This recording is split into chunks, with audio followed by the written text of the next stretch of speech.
What up, everybody? We are going live right now. This is actually breaking news right now on Star Trek TV. We just heard that Tekashi 69 actually pled guilty to 9 counts of gun charges, racketeering. Yeah, man, it's pretty crazy. This is it's very fascinating to think about the rise and fall of this man. Let me put this. We don't even have the set up. This is how we're trying to go quick on this, but basically, it's a lesson in being careful. Historically speaking, when it comes to hip hop, you think about the history of it, the crimeness that's behind it, all the things that are associated behind it, and the fact that it does happen. It's a thing. The racketeering probably happens with more rappers than you think. The issue is that you have to be careful with that shit, man. You really have to be careful because at the end of the day, like if there's clear evidence and video and witnesses and the police and FBI have been following you and they're putting pressure on you, like I don't know. A lot of people are saying that he basically copped a deal.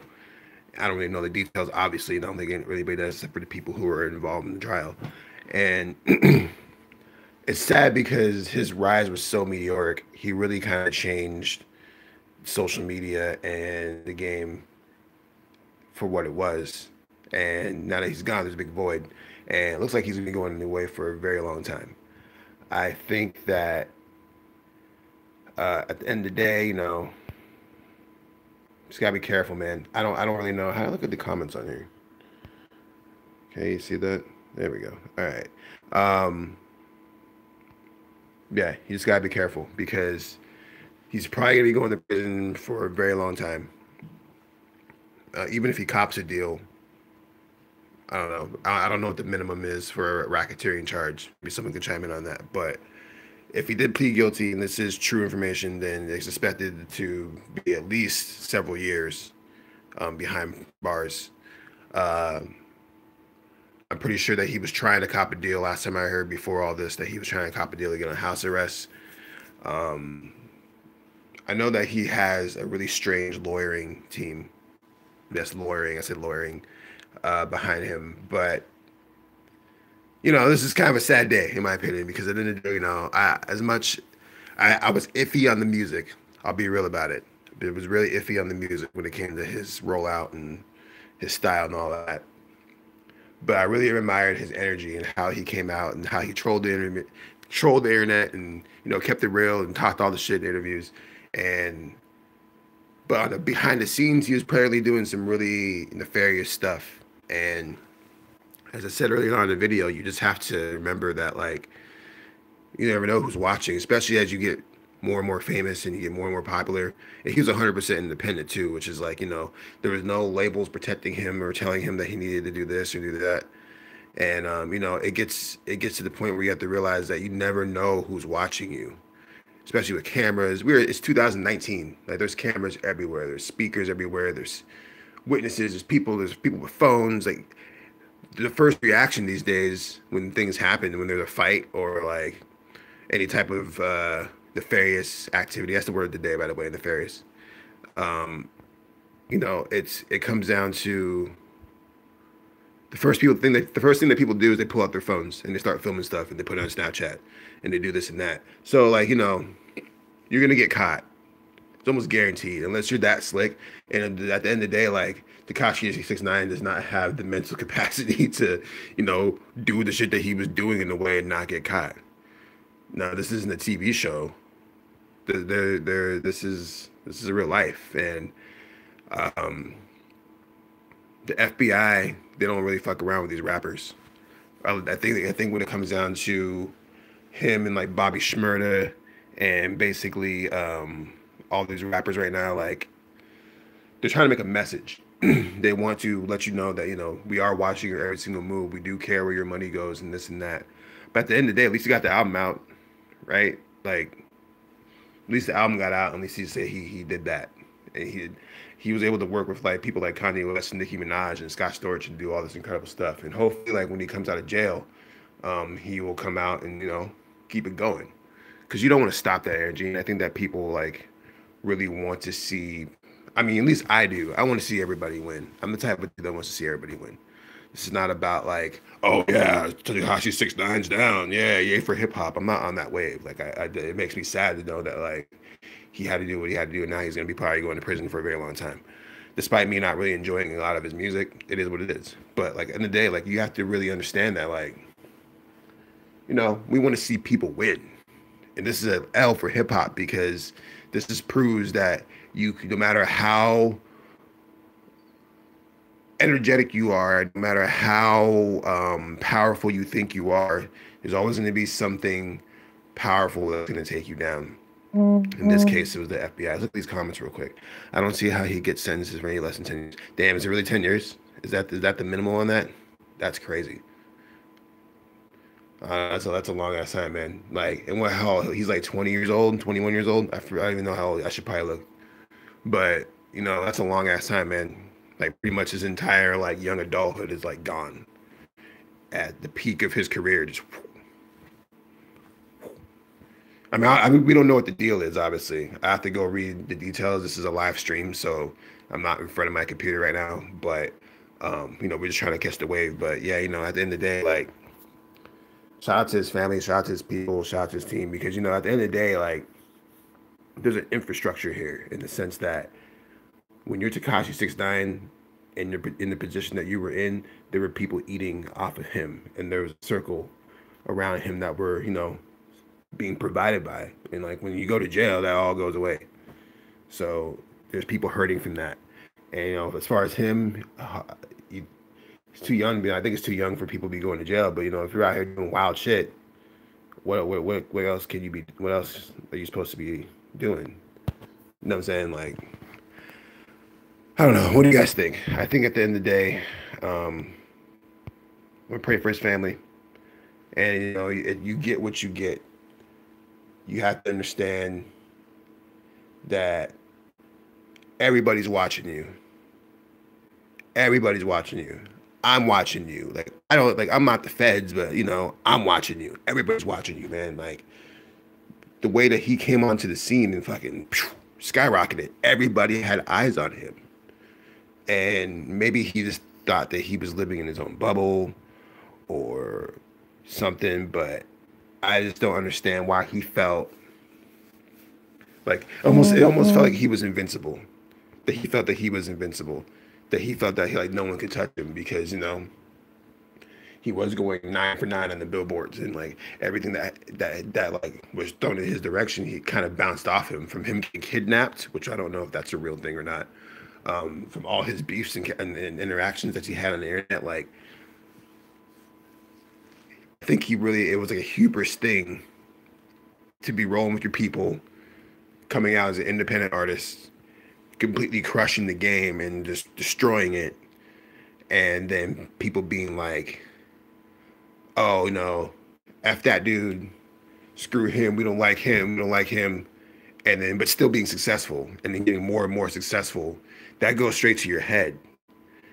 So then when you're over here doing what he was doing, racketeering, carrying a gun in New York, all these stuff like that, like it's all because you feel that you can't be touched, because he literally got kidnapped and came back. He went through a lot of stuff over the last year. If you think about it, like, that dude lived a really crazy year.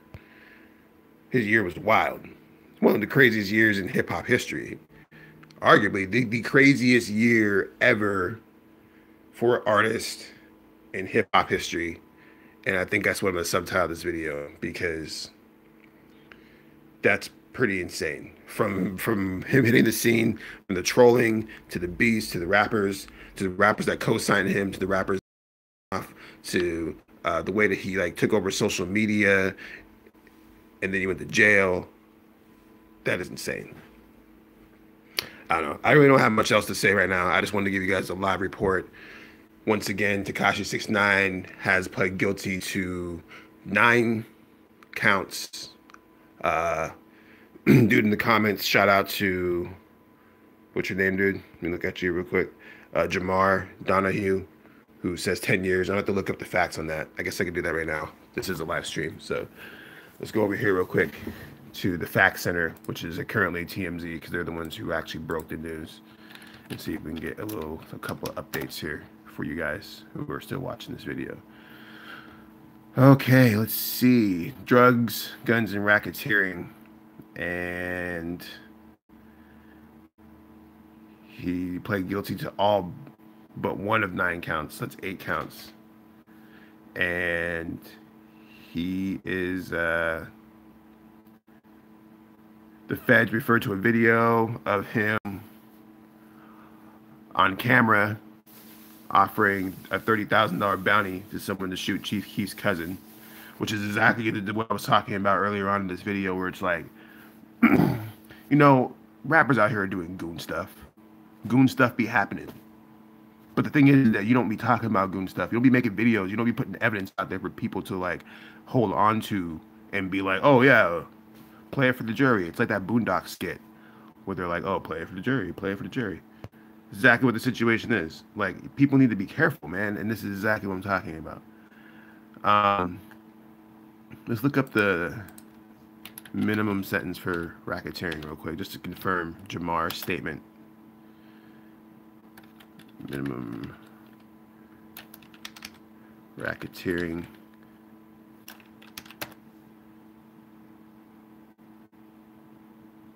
Up to a $25,000 fine and 20 years in prison per count.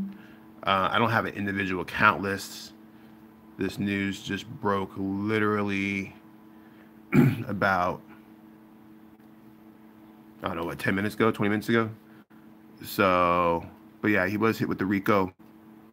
Let's see. Look at these comments. If you guys have any insight, what's up, Monica? I see you, Monica. Please like and share the video.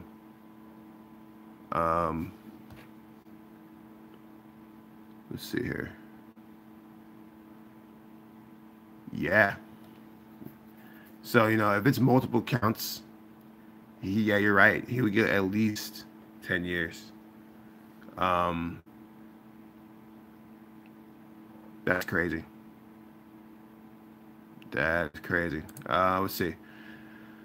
So once again, for those of you who just popped in, Tekashi 69 was hit with or he pled guilty to 9 counts.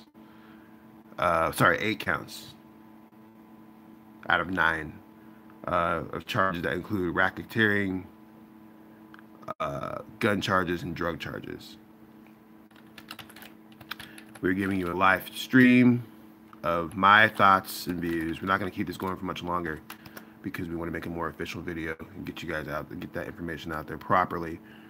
But yeah, he's cooperating with the feds, according to this article on the NY Daily, in a case against 9 Trey Bloods. So it looks like he is doing some stuff, some pleading in order to make this deal work. Also, according to this, he made a statement that says he apologizes to the court, to anyone who was hurt, to my family, friends, and fans for what I've done and who I've let down. Back in June, he admitted that he paid a person to shoot at a rival member of 9 Trey to scare him. And the court filings on Thursday hinted that Tekashi was cooperating with the feds, and a new indictment charged 10 alleged members of the 9 Trey Bloods, but Tekashi was no longer a defendant. That's a clue. Yeah, so I think that speaks enough volumes on itself right there, kind of what's going on there.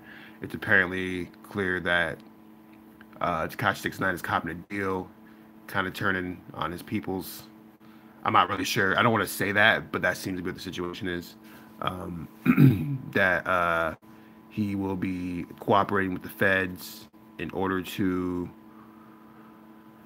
get a better deal. But I think either way, he still had to plead guilty, which means he's going to jail no matter what he tries to do. According to this, he faces a mandatory minimum sentence of 47 years in prison. 47 years in prison is the maximum. Or sorry, minimum. That's the minimum. Mandatory minimum sentence is 40 years in prison. Although he could get less for his cooperation. This is a Red Crimes. This article is very good. Shout out to Daily News. Including selling a kilo of heroin in Bushwick in New York, gun charges, racketeering, and yeah, minimum sentence of 47 years in prison. Wow. That is crazy, man. My phone's about to die. So we should probably go ahead and end this live video. We'll make an official report here very soon and get it going. But we appreciate you. Thank you for watching Star Trek TV. We'll have more news. And once again, if you guys are still tuning in, Tekashi 6ix9ine has been charged and pled guilty to 9 racketeering, gun, and drug charges. Faces a minimum of 47 years in prison. And one of those charges include selling a kilo of heroin. Let me see if I can find this charger. If I can find this charger, we'll keep this going. I don't think I have one in the media area. I'm not going to expose y'all to the rest of my life. But we're in the studio right now. Star Trek TV. This is the last stream. Please like and share the video. We'll be back with a more official video with details later on. And as I was saying earlier in my commentary, this is a sad day for hip-hop. Like, I wasn't a really big fan of his music. I wasn't over here bumping Tekashi 6ix9ine. I did check out the album, but like, I'm over here just like bumping his stuff all the time. But I did appreciate his energy, and I did appreciate what he was doing for the social media world, because he kept it hot. And he did stuff that was fresh, did something that was cool, he did stuff that was interesting and held my attention. So, it's really sad to hear that he isn't going to be doing that anymore. And pretty much, if he does face a minimum of 47 years in prison, we will never hear from Tekashi 6ix9ine ever again, unless he starts recording from prison on the over the phone shit. I mean, X-rated to get out of jail, so But anyways, we're going to go ahead and let you go. My phone's about to die. We need to go back to the news and get some more stories going. Make sure you follow Star Trek TV on YouTube, Facebook. We'll be back with more videos. One love. Peace.